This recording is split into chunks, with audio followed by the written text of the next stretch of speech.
My name is Andrew Carmellini. I'm a professional chef and restaurateur in New York City.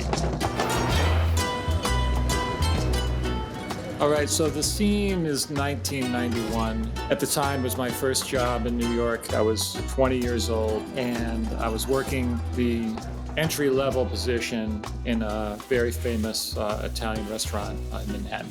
Because it was a place where you could get true, authentic Italian cooking, it attracted a lot of Italian clientele. Italians from Italy and a lot of prominent Italian Americans.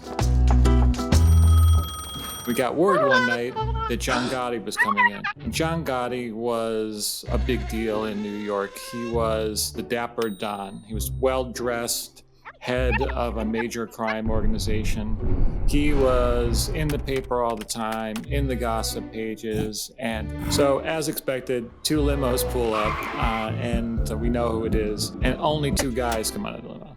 And they look like you expect them to look. Massive dudes, wide lapels, the whole thing. And they walk in the restaurant and immediately don't even talk to anybody and just start looking around. They go in the back of the restaurant, they go in the private dining room, they check behind the bar, they come in the kitchen, they go in the back door and they ask us if we can lock it, which of course we do.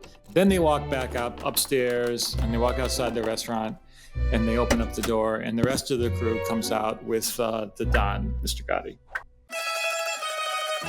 So Mr. Gotti and the crew sit down, there are about 8 guys, and they order some wine and they start to look at the menu. Waiter comes over, what are you guys gonna have to eat?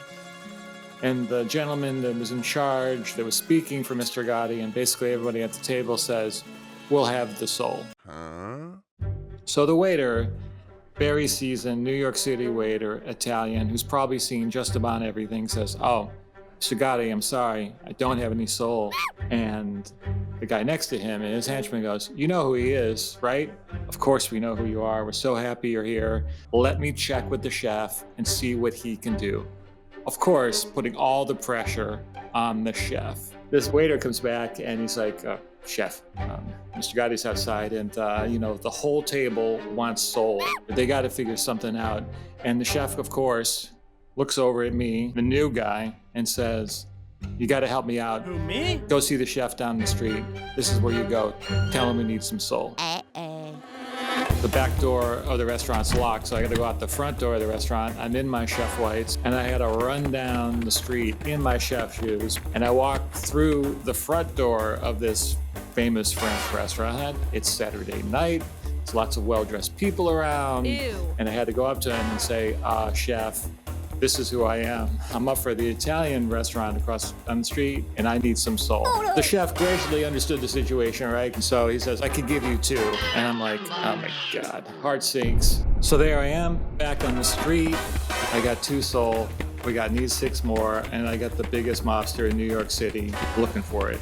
Run into the kitchen, and I give the chef the 2 soul. This is what I got. He goes, well, we got to make do what we got to make do. So waiter goes back to the table and it's like, hey, Mr. Gotti, we got 2 soul for you. That's what we got. So the night is winding down and their table gets up.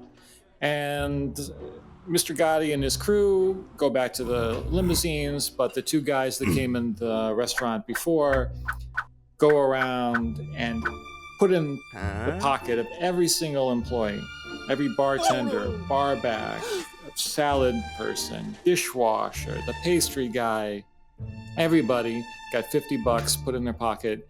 These guys looked him right in the eye and said, thanks for Mr. Gotti.